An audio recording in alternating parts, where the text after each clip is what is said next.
Moraï Rabotai, nous allons parler de la paracha de Toldot que nous avons lu ce Shabbat. Et nous allons nous intéresser au mystère de Esav. Au chapitre Hafhe, le 25e chapitre, le verset Chavzaïn, c'est marqué là-bas Va yagdilo an-ne'arim, vayei Esav ish yodea tsaïd ish sadeh. Littéralement, les garçons, les adolescents ont grandi, et Esav est devenu un chasseur, et Yaakov et Ishtam Yoshev Ohalim. Donc, après la naissance, on s'intéresse là maintenant après la naissance de Yaakov et Esav, et visiblement, jusqu'à un certain point, les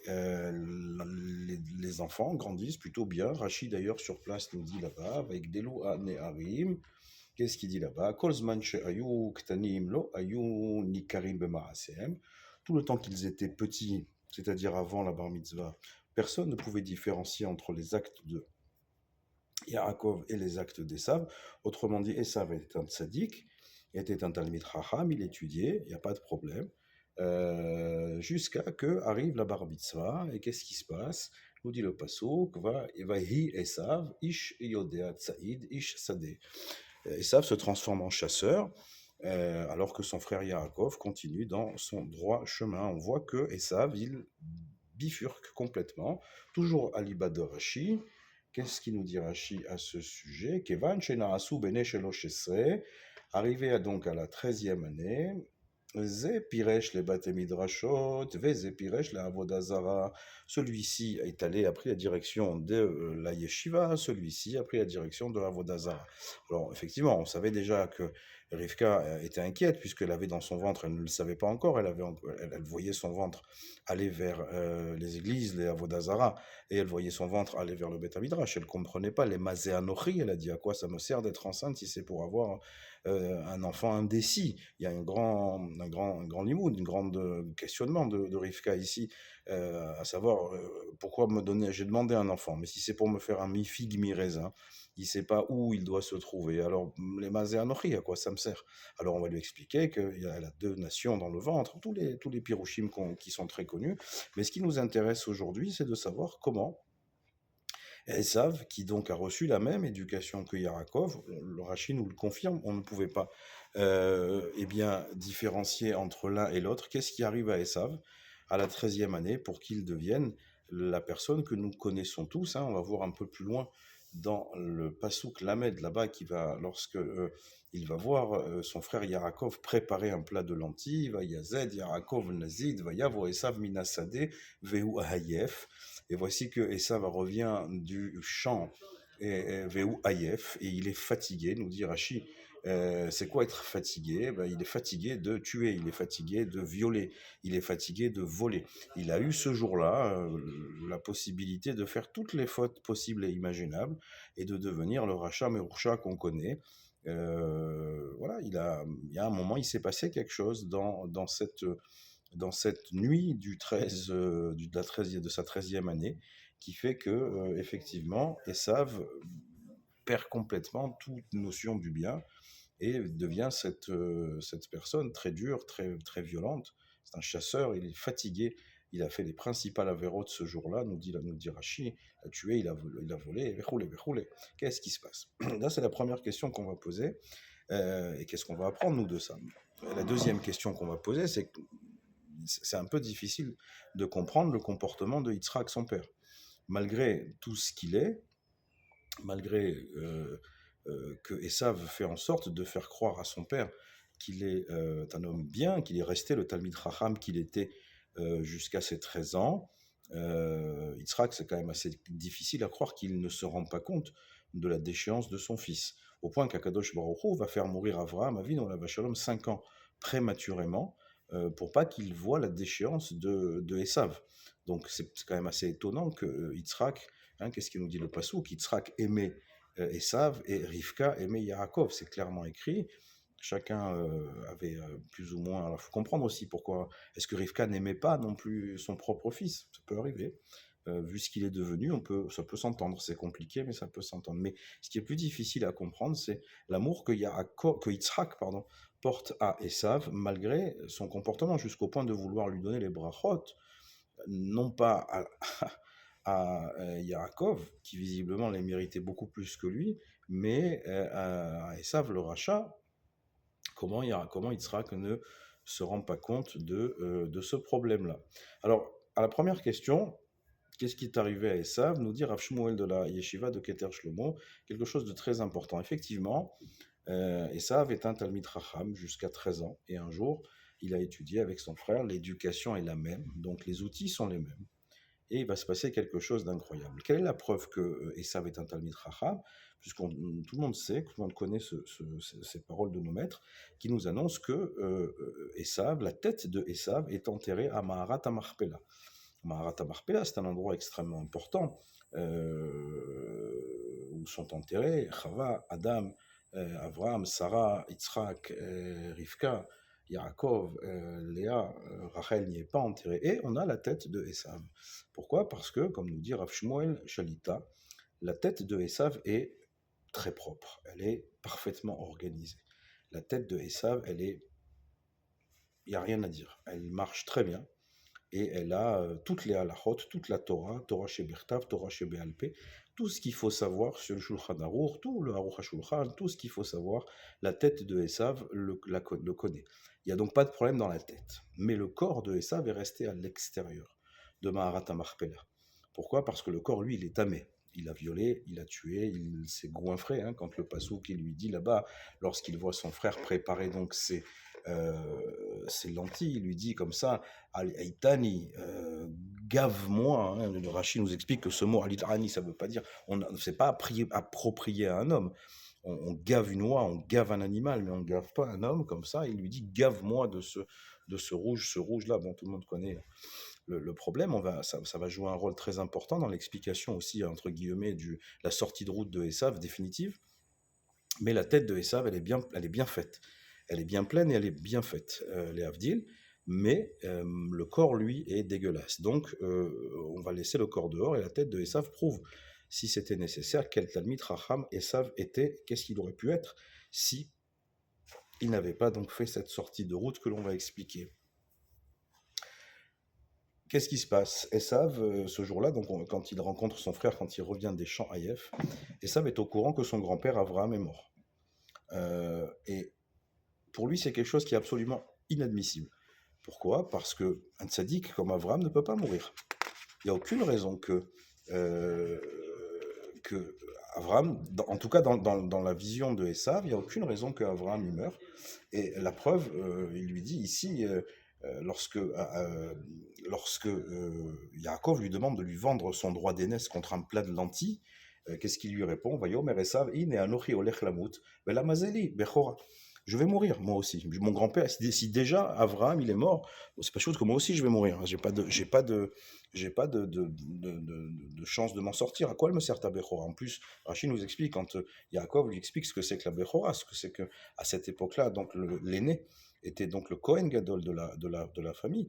Et il me dit, à quoi ça me sert toute cette religion? À quoi ça sert toutes ces mitzvot? Hein, on entend bien souvent, malheureusement, lorsque l'on dit, mais à quoi tout ça, ça sert? Puisque finalement, le monde est plein de guerres, de vols, de meurtres, le monde est dégueulasse. À quoi cette religion sert finalement? Avec toutes ces interdictions, toute cette lourdeur. Euh, Même Abraham, qui est un tzaddik, Abraham Avinu, qui est dans les yeux de son petit-fils, il n'y a pas mieux. C'est celui qui a révélé, le Zohar dit même qu'il a été métaken, la faute de Abraham, de Chava et Adam. Bon, c'est une chose à entendre aussi. Abraham Avinu, comment lui peut mourir? Donc à quoi elle me sert ta religion? Visiblement, elle ne me sert à rien. Donc prends-la si tu veux, ça ne m'intéresse pas. Dans la tête d'Esav, et c'est une leçon qu'on doit également entendre, euh, d'abord comprendre que personne n'est à l'abri des mauvaises pensées, des mauvaises conclusions. Quand le Pirkei Avot nous demande à Selech Harav, va discuter avec ton Rav. Il n'y a aucune question qui est interdite, il n'y a aucun sujet qui est tabou. De la Torah aborde tous les sujets et elle ne pose aucun problème à répondre à toutes les questions. Il y a rien de tabou là-dedans. Mais va poser la question. Ne fais pas des conclusions toi-même parce que, et ça, lui, il fait une conclusion. Si Abraham il meurt, c'est que tout ça n'a aucun sens et n'est pas protecteur en tout cas, il n'a aucune valeur. Or, c'est pas comme ça qu'il faut voir la chose. Il y a des explications à tout, à tout. Donc, il faut aller les chercher. Lorsque Esav fait ce mauvais calcul, il décide de quitter le droit chemin, et donc va ce jour-là faire les pires fautes que l'on puisse faire, vol, viol, meurtre, ça devient le pire des gangsters, le pire des assassins, et il envoie tout balader parce qu'il est victime de lui-même. Sa tête est bonne, mais son corps va accepter tout l'état à vote, va répondre favorablement à toutes ses envies. Hein, donne-moi vite à manger, je suis fatigué. Là, lorsqu'il va, réfléchit pas à ce qu'il fait. Il a faim, il faut lui donner tout de suite satisfaction. Or, nous essayons de nous prendre une distance avec l'état à vote, qui c'est très difficile, mais c'est important de mettre une distance et de réfléchir un petit peu avant de prendre une décision, même sur quelque chose qui peut nous paraître évident, et de ne pas tirer de conclusions qui nous amèneraient, hasve shalom, à dévier du bon chemin que nos maîtres nous ont enseigné et que la Torah nous donne. Donc Esav apprend la mort de son grand-père, voit son frère en train de faire ce plat de deuil, hein, des lentilles, c'est un plat de deuil, pour tout le monde le sait, donc aucun intérêt pour moi de continuer, garde ta Bechoa, garde ta Torah, garde tout ça, ça m'intéresse pas du tout, puisque de toute façon moi-même je vais mourir, donc aucun intérêt. Si déjà Avraham il meurt, il fait presque un calvachomer de la situation en disant, si déjà un homme comme... un homme aussi grand qu'Avraham meurt, alors Birlal, bon, c'est évident que ça n'a pas de sens. La deuxième question qu'on a posée, mais avant de la poser, on va faire un petit, un, un petit récapitulatif, ou en tout cas tirer quelque chose de cela. On a dit ne pas conclure les choses tout seul. Parfois, les forces du mal peuvent nous faire voir des choses qui sont complètement erronées, complètement fausses. C'est bien d'aller de voir un rave, de poser des questions, mais surtout, il y a à éduquer son corps, à refuser forcément la tentation tout de suite, quelle qu'elle soit, de l'argent, du jeu, de la nourriture, quelle qu'elle soit, de mettre une petite distance, de réfléchir un moment. Est-ce que ce que je fais est bien conforme à ce qu'Akadosh Baruch Hu attend de moi? Et habituer son corps, chose que n'a pas fait. Et ça, vu, il a répondu, il s'est donné une clé en disant, bah, puisqu'Abraham meurt, je peux donc faire ce que je veux. Il s'est donné une clé pour ouvrir tous les appétits et pour amener une réponse, en tout cas, et pour éteindre le lien qu'il y a entre son cerveau et son cœur, ce que le Rav Wolbe dans son sefer qui s'appelle Kinyan Adaat, il éteint complètement le ribour qui existe entre son cœur et sa tête. Hein, c'est marqué dans le schéma Lotaturu achare levafrehem, ve achare enechem, n'allez pas après vos cœurs et vos yeux. Donc on commence par le cœur. C'est bien là le siège de toutes les envies. Et il faut qu'il y ait une relation, ce qu'on appelle le da'at, la jonction entre le cœur et l'esprit, très difficile à réaliser, surtout dans un monde qui ne cesse de proposer en permanence. Il faut être capable, non pas comme Esav, de mettre un frein et de prendre un peu de distance avec cette envie qui est légitime, hein, il n'y a pas de problème, mais est-ce qu'elle est conforme ou pas? C'est ça le ribour qu'on va faire. Le cœur va dire oui, elle est conforme, mais l'esprit, le da'at, le cerveau doit être capable de mettre une distance entre cette envie, cette vision des choses, cet environnement, et est-ce que tout cela est bien conforme avec ce que la Torah attend et ce qu'Akadosh Baruch Hu attend de moi. Bien éduquer son corps à cela. Le patron, c'est le cerveau, c'est pas le cœur, tant que faire se peut. La deuxième question qu'on a posée, c'est comment Yitzhak, peut aimer cet enfant, comment il maintient ses brachot, comment il essaye par tous les moyens de donner les brachot à Esav, mais surtout comment il n'est pas au courant de son comportement, c'est pas possible. On parle de Yitzhak, on parle pas d'un être humain, on ne parle pas du commun des mortels, on parle de Yitzhak qui est un avis, qui est un vote, qui représente la gvoura, le din. Comment il peut être aussi faible, ou en tout cas laisser faire, ou ne pas chercher à savoir. Je ne sais pas comment il faut dire, mais c'est une grande question de savoir ce que Yitzhak, quelle est la relation qu'il y a entre Yitzhak et Esav. Il l'aime, mais pourquoi tu peux aimer un homme qui est devenu ce type-là? Alors il y a plusieurs tiroutim, mais je vais vous en amener un qui est proposé par Rav Metzger Shalita, qui nous parle, il faut revenir à la naissance de ces deux-là. Lorsque Esav vient au monde, il est assouille. il est complètement fini. Et on sait que Yaakov le tient par son talon, Akev. Donc ça, on revient à ça pour expliquer que lorsque Yitzhak voit les deux enfants sortir, il voit dans le fait que Yaakov tienne son frère par le talon, il voit là-bas une allusion à la Akedat Yitzhak. Pourquoi? Parce que lorsque Yitzhak fait la Akedat, nous dit le Zohar, nous dit le Midrash, Yitzhak tenait son talon, s'est recroquevillé et a attrapé son talon afin de faciliter le travail à son père. Bon, c'est toute une étude ça aussi, mais lorsque Yitzhak voit cela, il voit ici un remez, il voit, d'après lui, c'est son interprétation, on est encore dans l'interprétation, il voit que ces enfants-là sont extraordinaires, ils vont être extraordinaires. Et que par le mérite de sa Hakeda, il a eu deux garçons, donc ça va être forcément des gens bien. S'ils naissent de cette façon-là, il interprète cette naissance comme étant un remez à sa Hakeda. Donc la Hakeda, on la revendique encore aujourd'hui en demandant à Kadosh Baruch Hu. Mishum Hakeda, on le dit dans tous les jours, par la Hakeda, tempère ta colère, vechoule, vechoule. On rappelle à Dieu souvent, tous les jours, que Yitzhak a fait, Abraham et Yitzhak ont fait ça. Et par ce mérite-là, on demande à Hachem un certain nombre de choses.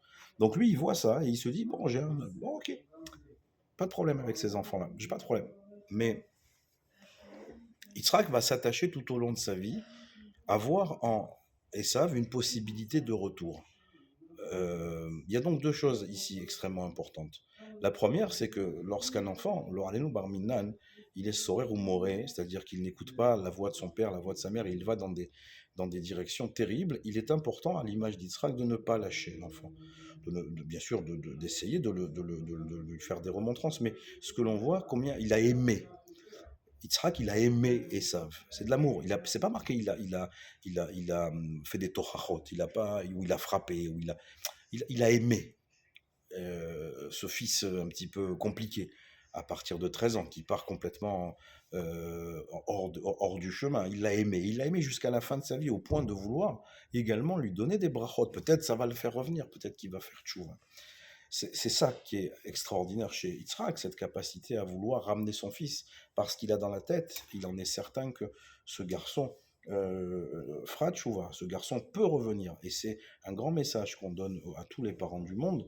Oui, parfois les enfants ne font pas et ne sont pas où ils devraient être, mais à nous, tant que faire se peut, de se battre et d'aimer, de les aimer pour leur montrer une Torah dans la joie, une Torah d'amour, pas d'être permissif, c'est pas ce qu'on est en train de dire, mais d'aimer. Voilà, je connais tous l'histoire de fils de Rav Shlomo Wolbe, alav shalom, le Mashgiach, qui avait un fils qui a eu un moment de perdition comme ça et qui l'a. Alors il y a plusieurs versions de l'histoire, mais en substance, certains disent ça s'est passé dans un mariage, d'autres disent ça s'est passé un Shabbat.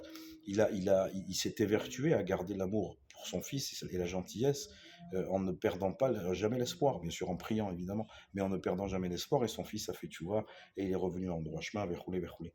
Donc faire attention à son corps, c'est-à-dire l'éduquer, afin qu'on ne tombe pas et qu'on ne bloque plus ce passage entre la tête et le cœur. Et également aimer le fauteur, détester sa faute. Nos maîtres nous enseignent détester la faute, mais aimer le fauteur, de sorte que peut-être avec cet amour, à l'image de Yitzhak, il reviendra dans le droit chemin et pourra se consacrer à Torah, Mitzvot, Marasim, Tovim, et qu'on entende très rapidement des bonnes nouvelles partout dans le monde pour le peuple juif. Chodesh Tov Umevorar, c'est Chodesh qui se lève aujourd'hui, un excellent mois à tous, bientôt Hanouka, la lumière éclairera l'obscurité, Be'ezrat Hashem, Chodesh Tov Umevorar.